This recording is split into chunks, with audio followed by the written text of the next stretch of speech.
सो बड़ा इंटरेस्टिंग सा टॉपिक हम डिस्कस कर रहे थे, matter wave, right? So we have seen lot of points in it. Matter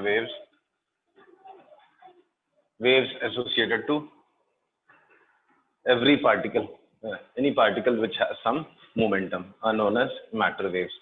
बहुत सारा डिस्कशन किया था हमने।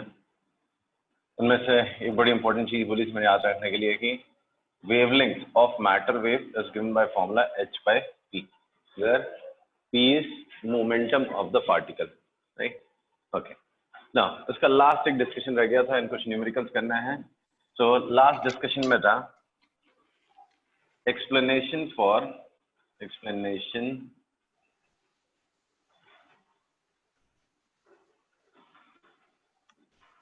Bohr's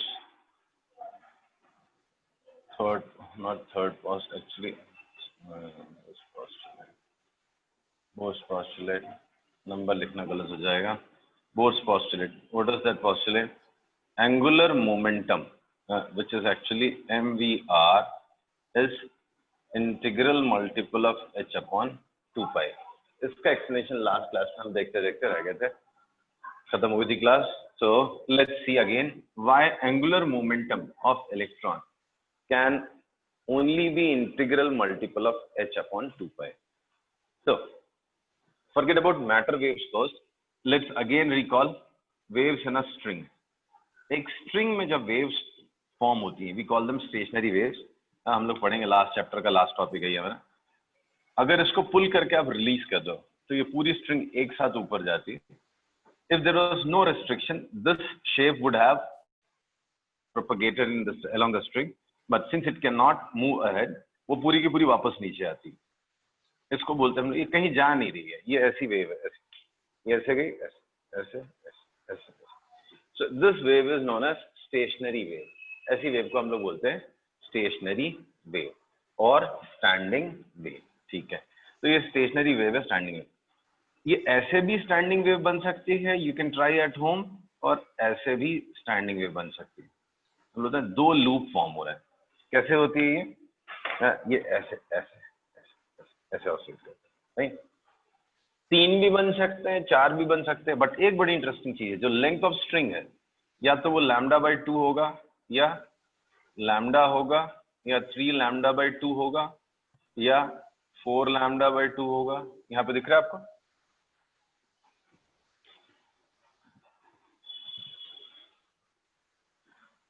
से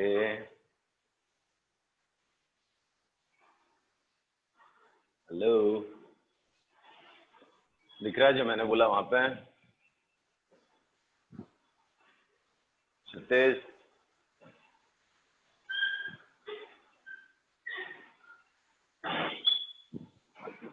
कोई कुछ नहीं बोल रहा है यार, बड़ा अजीब लगता है। आवाज नहीं आ रही मेरे पास या तुम्हारे पास, क्या मालूम।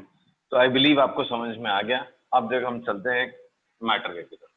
सी, मैटर वेव क्या था? If there is a particle, matter wave एक पार्टिकल है, राइट?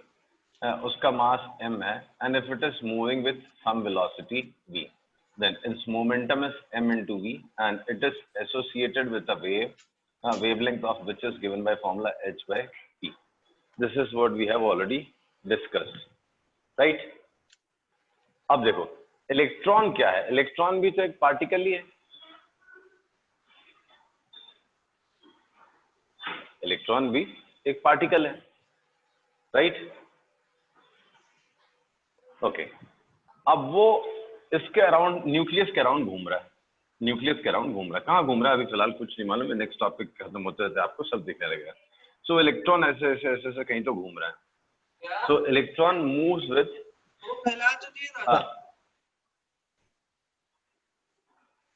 सॉरी अभिजीत, इलेक्ट्रॉन इधर उधर घूम रहा है, तो इलेक्ट्रॉन का कुछ मास है, वो कुछ वेलोसिटी से मूव कर रहा है, तो उसकी कुछ वेवलेंथ है। अब वो क्या कह रहे हैं कि इलेक्ट्रॉन एक ऐसे ऑर्बिट में घूमेगा जहां पे उसकी एक फुल वेवलेंथ मिल जाए।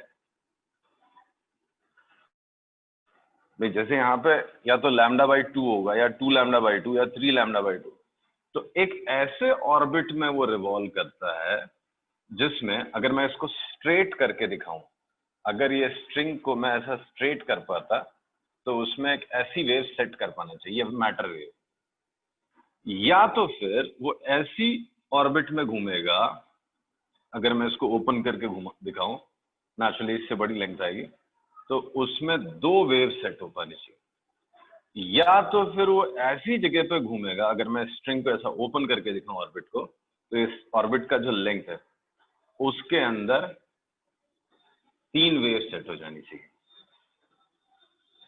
अब आप पहले बोलो आपको समझ में आई ये बात जो मैंने बोली, तभी मैं आगे बढ़ूंगा, बिकॉज यही सबसे मेन पंच है इसका। ट्रस्ट में, मुझे तो बहुत इंटरेस्टिंग लगा था जब मुझे ये पहली बार समझ में आया। ऑब्वियसली स्टूडेंट लाइफ में समझ में भी नहीं आया था, बट बाद में जब पढ़ा बार बार तब जाके रियलाइज हुआ। ओके, बोलो नहीं समझा तो मैं वापस एक्सप्लेन करता हूँ। नहीं सर, नहीं sir. Okay, C,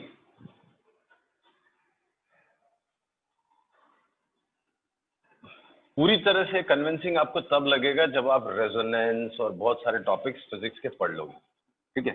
but partially मैं आपको कन्विंस करने की कोशिश कर सकता हूँ, ये चीज आप बस विजुलाइज कर सको मन में, हाँ ऐसा होना तो चाहिए, बस इससे ज्यादा मैं आपको नहीं ले जा सकता, बिकॉज फिजिक्स में जब तक वो टॉपिक नहीं पढ़ोगे, कौन सा, resonance and stationary wave, resonance and stationary wave, तब तक ये फुल्ली कन्विंसिंग आपको नहीं लगेगा। ये पढ़ने के बाद आपको ये टॉपिक फुली कन्विंस लगेगा। एनीवेज, मैं यहाँ पे कोशिश करूंगा आपको कन्विंस करने की। मैं क्या बोल रहा हूँ, जैसे एक वेव होती है, ठीक है, एक स्ट्रिंग में एक वेव अगर प्रोपोगेट करनी है तो क्या ऐसे प्रोपोगेट करेगी? क्या वो ऐसे प्रोपोगेट कर सकती है क्या? ऐसे ऐसा प्रोपोगेट कर सकती है कि यहां तक प्रोपोगेट कर ले और ये मुंह खुल जाए, ऐसा हो सकता है? ऐसा कुछ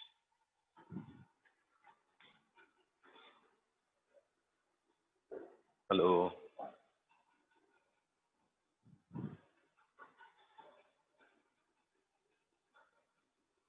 मतलब सर, मेरी आवाज आ रही है? तुम होता है? हाँ,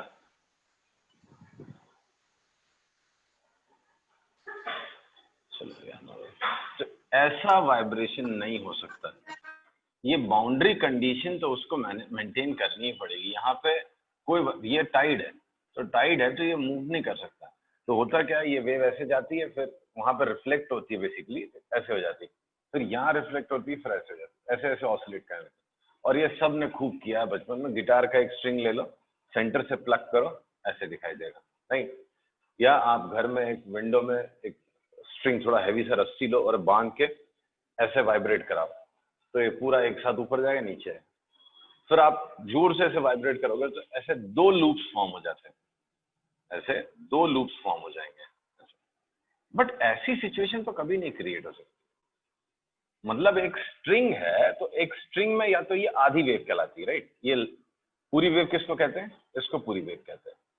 तो एक स्ट्रिंग में या तो एक आधी वेव आएगी, या तो 2 हाफ, मतलब एक फुल आएंगी, एक फुल वेव आएगी, या 3/2 टाइम्स ऑफ वेव लेंथ आएगा, या 2 वेव्स आएंगी। यही सिचुएशन होती है, हाँ, राइट?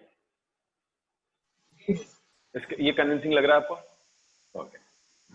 अब अगला स्टेटमेंट मैं बोलूंगा, इलेक्ट्रॉन के मोशन से एसोसिएटेड एक वेव है, उसको बोलते हैं हम लोग मैटर वेव। इसमें तो बिल्कुल आपको बुरा मानने वाली चीज नहीं है। इलेक्ट्रॉन है, मूव कर रहा है, तो इट हैज सम मोमेंटम, तो उससे एसोसिएटेड एक मैटर वेव है, उसकी कुछ वेव लेंथ है, ठीक है, इसमें कोई बुराई नहीं है। नाउ दिस इज न्यूक्लियस, इसके around there are different orbits. किसी एक ऑर्बिट को मैं ओपन करके दिखाता हूं आपको। ये मान लो इस, एक्चुअली इलेक्ट्रॉन यहाँ पे घूमना है, तो इलेक्ट्रॉन घूमना है तो उससे एसोसिएटेड एक वेव होगी। तो वो क्या बोल रहे हैं कि ये एक जो इलेक्ट्रॉन के मोशन की वजह से जो वेव बनती है, वो एक ऑर्बिट में या तो एक फुल वेव बनेगी, या तो 2 वेव बनेगी, या 3 वेव बनेगी, या 4 वेव बनेगी, या 5 वेव बनेगी, ऐसा ही कुछ होना चाहिए। अगर मैं इसको ओपन करके दिखाऊं तो कुछ ऐसा दिखाई देगा आपको। ये ओपन किया मैंने, तो इसमें या तो एक वेव बनेगी, तो ऐसे, फिर ऐसे रिफ्लेक्ट हो गया, ऐसे, तो या तो इस ऑर्बिट में एक वेव बनेगी, यही फिगर आप बुक्स में देखना ऐसे दिखाते हैं कि एक वेव उसमें वाइब्रेट मतलब ऑसिलेट करेगी, रेजोनेट करेगी, या तो फिर ये स्ट्रिंग बड़ी है, थोड़ी बड़ी स्ट्रिंग होगी तो उसमें दो वेव रेजोनेट करेंगे ऐसे। बुक्स में आप फिगर देखोगे तो कुछ ऐसा आपको नजर आएगा, तो आपको लगेगा ये क्या बना हुआ है। वो एक्चुअली आप सोचो ये स्ट्रिंग खुली हुई है तो इसमें ऐसी एक वेव नजर आ रही है, ठीक है। या तो और बड़ी होगी तो उसमें तीन वेव्स बनेंगी, या तो तीन वेव्स बनेंगी यहाँ से रिफ्लेक्ट होकर फिर ऐसे, या तो चार वेव्स बनेंगी या पांच वेव्स बनेंगी। क्या अब आपको कन्विंसिंग लग रहा है थोड़ा सा?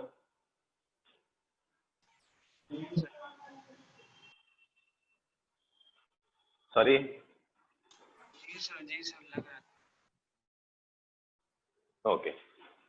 तो वो क्या कह रहे हैं, ये जो ऑर्बिट है उस ऑर्बिट को अगर आप इमेजिन करो एक स्ट्रिंग था और उसको ओपन कर लो तो उसकी लेंथ कितनी हो जाएगी? अगर ऑर्बिट का रेडियस आर है, इफ रेडियस ऑफ ऑर्बिट भी आर, तो वो जो स्ट्रिंग आपको नजर आई ऐसे ओपन करके कितनी लेंथ, कितनी लंबी होगी रिंग स्ट्रिंग?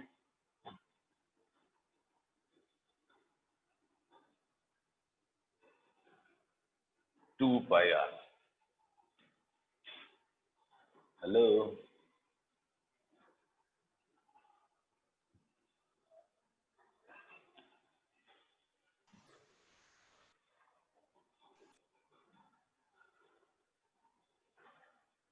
अभिजीत बस कुछ बोल रहा है, उसकी आवाज आ नहीं रही। सर्वेश, सर्वेश बेटा रिस्पॉन्ड करो ना यार, मुझे कैसे समझेगा आपको समझ में आ रहा है कि नहीं आ रहा है? बीच बीच में रिस्पॉन्ड करो। टू पाई आर, अगर ये स्ट्रिंग ओपन करता हूं आर रेडियस की तो उसका लेंथ होता है two pi R. As per them, this length should be n times of wavelength. Either that length should be equal to one wavelength, or it should be equal to two wavelengths, or three wavelengths, or four wavelengths, or five wavelengths. In general, n times of wavelength. ऐसा कुछ होना चाहिए। Do you agree?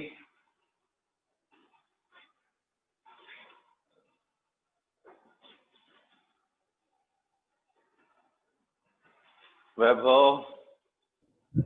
Yes sir. Okay, but wavelength कितनी होती है? Matter wave की wavelength कितनी होती है? h by p. p is what? mv. Right. तो mv इधर ले आओ, 2 पाई उधर ले जाओ, तो mvr is equal to nh upon 2। mvr equals to nh upon 2 pi. ना mvr is what? Angular momentum. तो वही उनने बोला angular momentum is integral multiple of h upon 2 pi. इसी को बोलते हैं, मतलब यही है बोर का एक पॉस्टुलेट, राइट। अगर आपको याद हो तो बोर के पॉस्टुलेट जो हमने पढ़े थे उसमें थर्ड या फोर्थ कुछ पॉइंट लिखा था हमने। एक पॉइंट में लिखा था एनर्जी इज क्वांटाइज्ड, राइट। वो एक पॉस्टुलेट था। एक पॉस्टुलेट में लिखा था उसने angular momentum is also quantized. Electron अपनी मर्जी से कुछ भी एंगुलर मोमेंटम कैरी नहीं कर सकता। It has to take angular momentum which is integral multiple of h upon 2 pi. Either h upon 2 pi तो फर्स्ट ऑर्बिट में होगा तो h by 2 pi, second orbit में 2h by 2 pi, third orbit में 3h upon 2 pi, in general nh upon 2 pi. So angular momentum of electron in nth orbit is nh upon 2 pi. ये है आपका bore का postulate. लग रहा है convincing? Yes sir. Okay, सो इस तरह से हमारा डी ब्रॉय कॉन्सेप्ट कंप्लीट हो गया। अभी हम कुछ न्यूमेरिकल सॉल्व करेंगे डी ब्रॉय वेव्स के ऊपर। बड़े इंपॉर्टेंट से न्यूमेरिकल्स माने जाते हैं, स्कूल एग्जाम्स में पूछते हैं।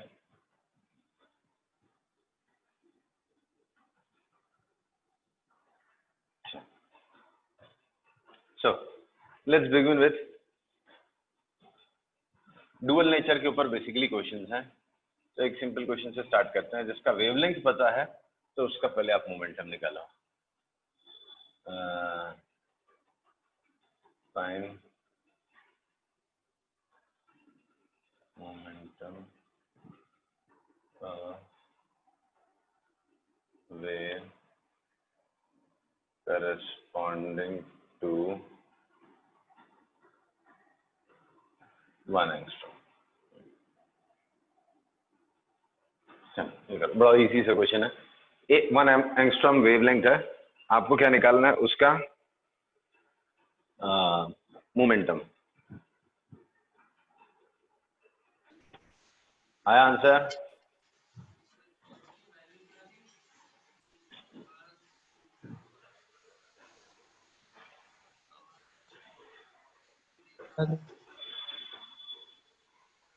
सॉरी,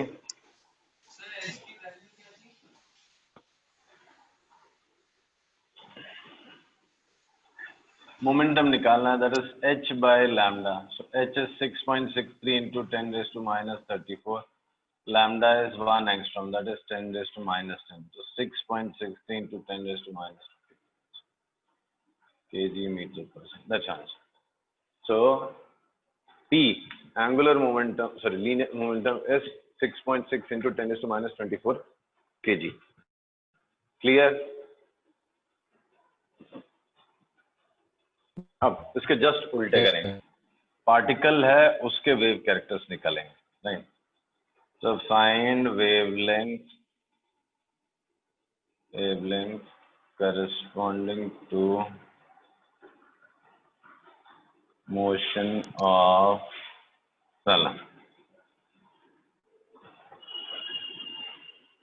a tennis ball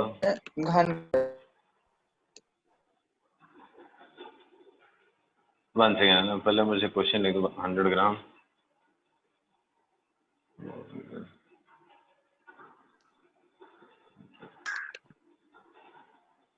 क्या बोले थे? बोलो। Who was it? Sarvesh? Yes sir. कुछ डाउट पूछ रहे थे? क्या पूछ रहे थे? नहीं sir. Okay.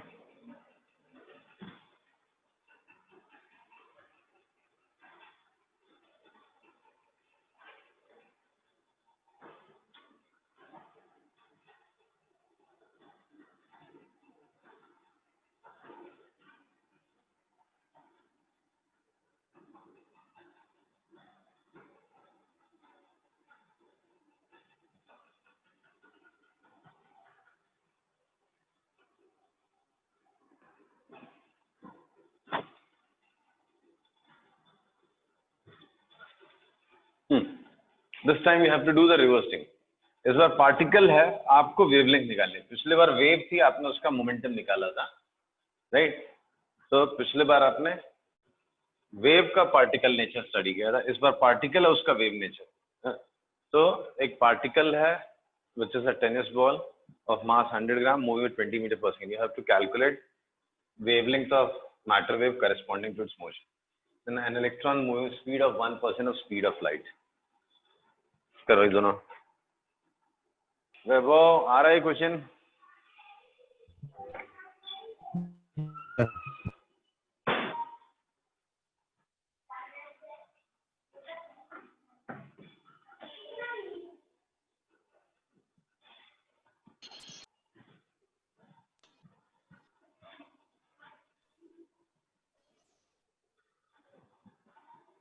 See, question is a tennis ball of mass 100 gram moving with 20 meter per second. So इसका मोमेंटम निकालना, सॉरी वेवलेंथ निकालना। तो lambda is what? h by p। So h is what? 6.63 into 10 raised to minus 34 p। P is what? Mass into velocity. Mass is 0.1 kg, velocity is 20। So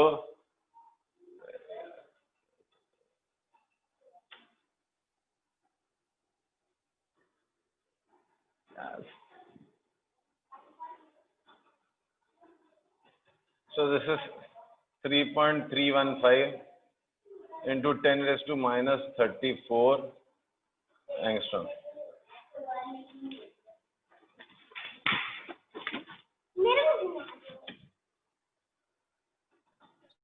2.18 into 10 raised to minus 6.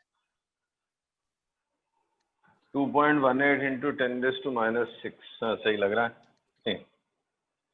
Similar question ही है. H is 6.63 into 10 raised to minus 34. Mass of electron is 9.1 into 10 raised to minus 31 into speed of light is 3 into 10 raised to 8. उसका 1% is 10 raised to 6.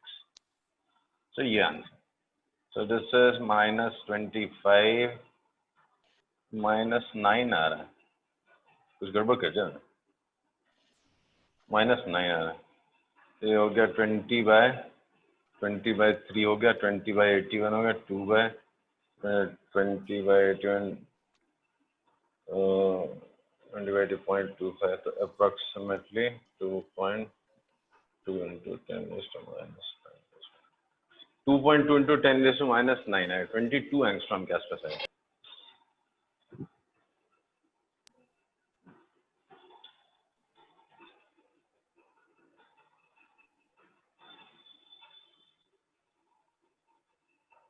अच्छा 2.5 angstrom के आसपास है. 3 9 27 3 से 81 20 by 80 समझ लो तो 21 by 4.25 2.5 angstrom के आसपास है. कुछ गड़बड़ कर दिया. देख लो, चेक कर लो.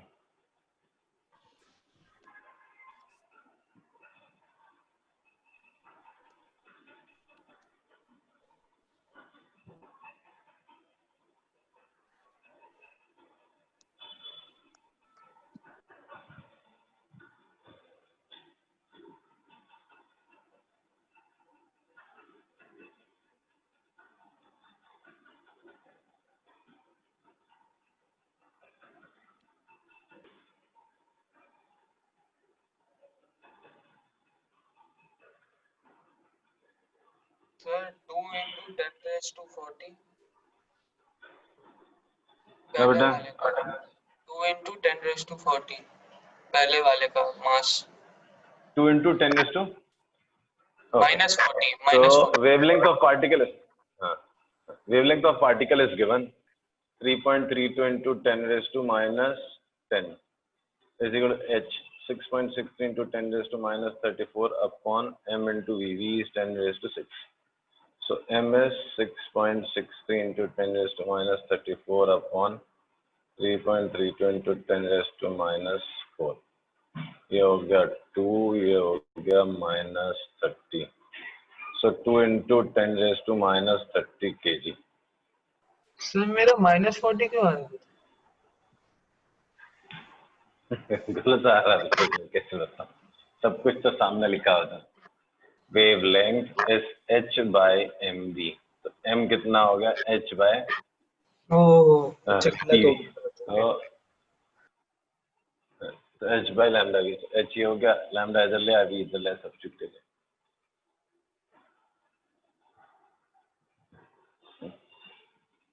देन नेक्स्ट वाला क्वेश्चन फिर करो. आगे सबको सर्वेश आ रहा आंसर? हाँ सर, ट्राई कर रहे हैं.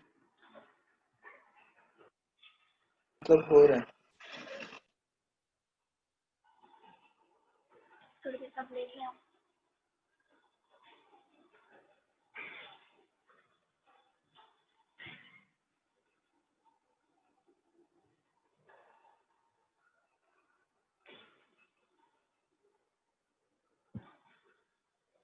सर वो क्या लिखा है? Moving with find wavelength of particle of mass m moving with kinetic energy k. Kinetic energy दी हुई है आपको और मास दिया हुआ, उसके हेल्प से आपको वेवलेंथ निकालना है पार्टिकल का. चलिए क्वेश्चन में मैं सॉल्व करके देता हूँ आपको. क्वेश्चन है find wavelength of a particle of mass m moving kinetic energy k. Kinetic energy is what? Half m v square. m और k के टर्म्स में आंसर चाहिए, तो ऊपर नीचे m से मल्टीप्लाई कर दिया, तो 2m k इधर लेके आ जाओ, दिस इज p का स्क्वायर, तो p is what, root of 2m k, तो lambda is what, h upon p, p is root 2m k.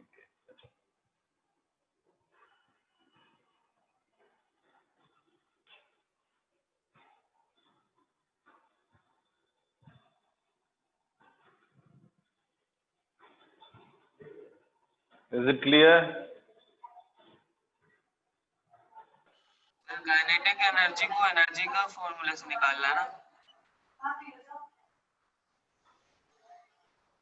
Kinetic energy को एनर्जी का फॉर्मूला निकालना है, क्या है? नहीं सर, काइनेटिक एनर्जी पता है आपको? सर मैं ये पूछ रहा हूँ कि काइनेटिक एनर्जी को एनर्जी के फॉर्मूले से निकालना था ना।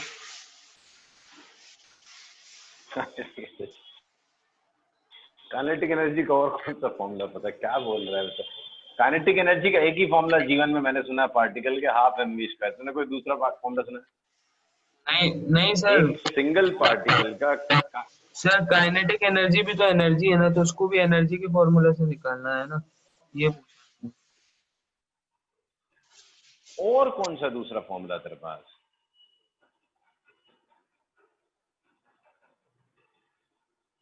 E is equal to M C square की बात कर रहा है क्या, या पीसी की बात कर रहा है, किसकी बात कर रहा है?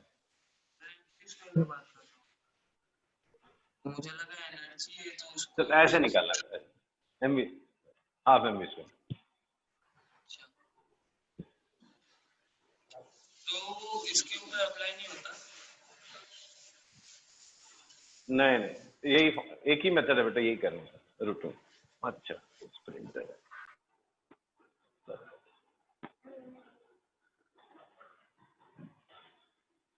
Is it clear?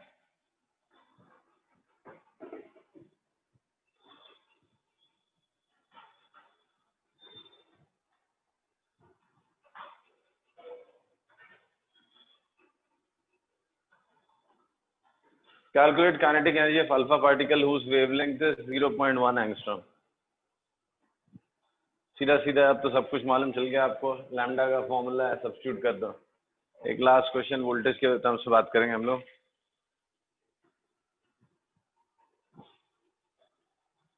एक लास्ट क्वेश्चन लिखूंगा मैं।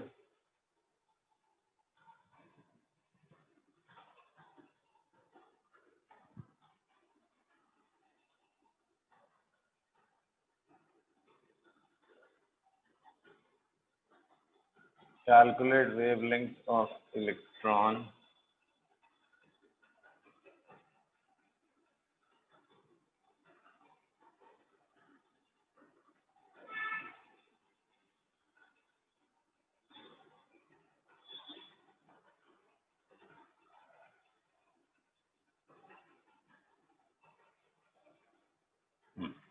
calculate wavelength of electron which is accelerated by million volts.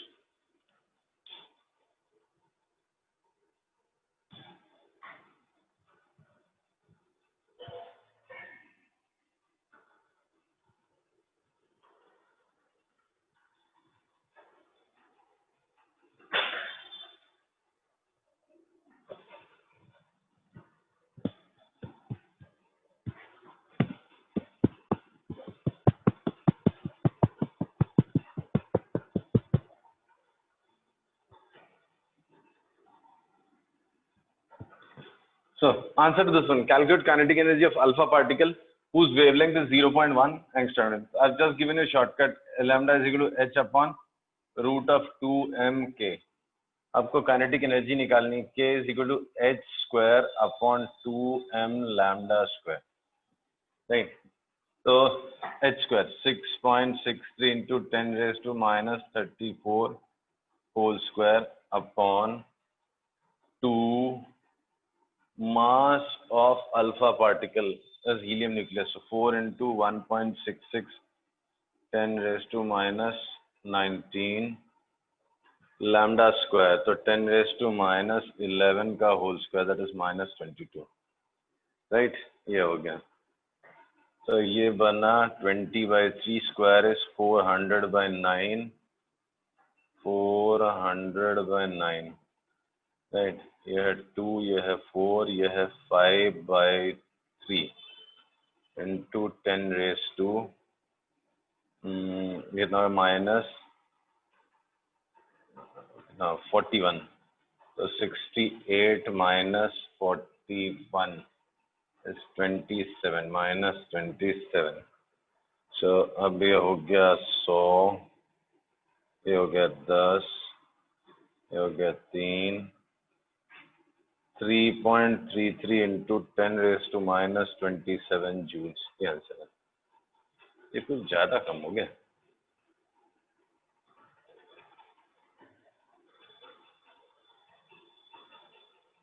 कुछ कम हो गया। अल्फा पार्टिकल का मास कितना होता है? 27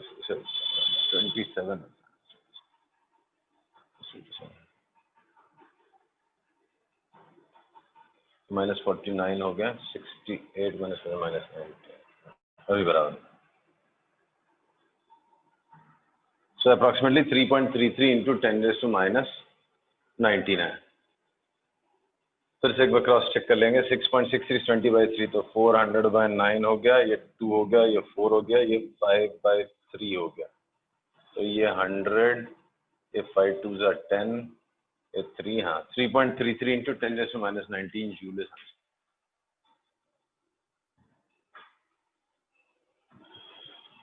Is it clear? Yes, sir. Okay.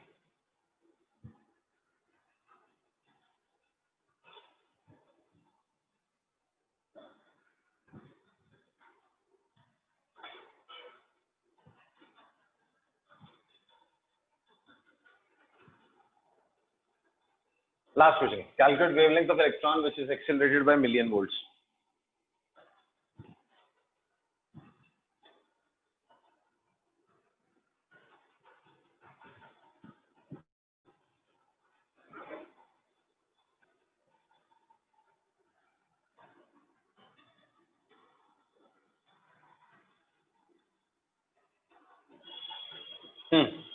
See, दो मेथड है, या तो एक शॉर्टकट डायरेक्टली याद रह जाए बट कभी कभी नहीं याद रहता। तो kinetic energy of electron when accelerated with v volts is given by formula EV. So Q is charge, this is charge, and this is work done per unit charge. So total energy इतनी होती है, right? तो K आपको मिल गया EV, तो lambda का formula readymade हमारे पास H upon root of 2mk, K is E into V. So H is 6.63 into 10 raised to minus 34 upon 2, 9.1 into 10 raised to minus 31. E is 1.6 into 10 raised to minus 19. V is million volt, 10 raised to 6. So 10 raised to minus 31 minus 50 minus 44 minus 22, 10 raised to minus 2.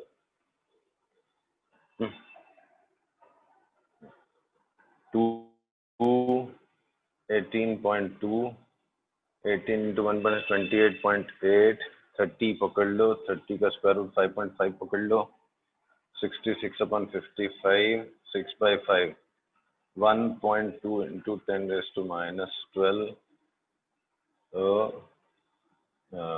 Metre है। तो angstrom में कितना हो जाएगा?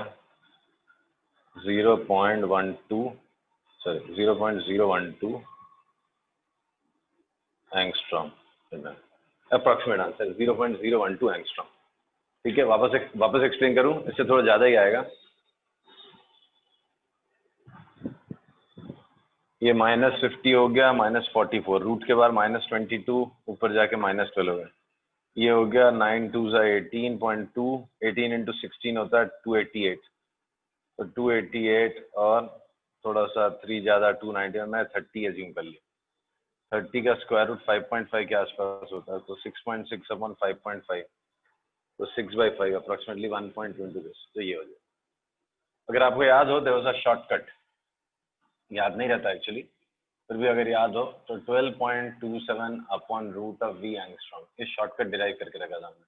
अगर ये याद रह जाए तो इसमें बस मिलियन डालना है, मिलियन इज 10⁻⁶, तो इसका 10⁻⁶ 10⁻³ हो गया, तो 12.27 अपॉन 10⁻�3, तो 0.01227 angstrom. Yes, this is more accurate then this one, right. बाकी दोनों से काम चल जाएगा। क्लियर है?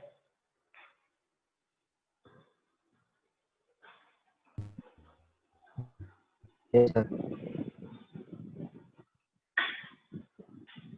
चलो आज बंद ही कर देता हूँ। आई होप नेक्स्ट क्लास में सब रिस्पॉन्ड करेंगे। फिजिक्स क्लास में मिलते हैं।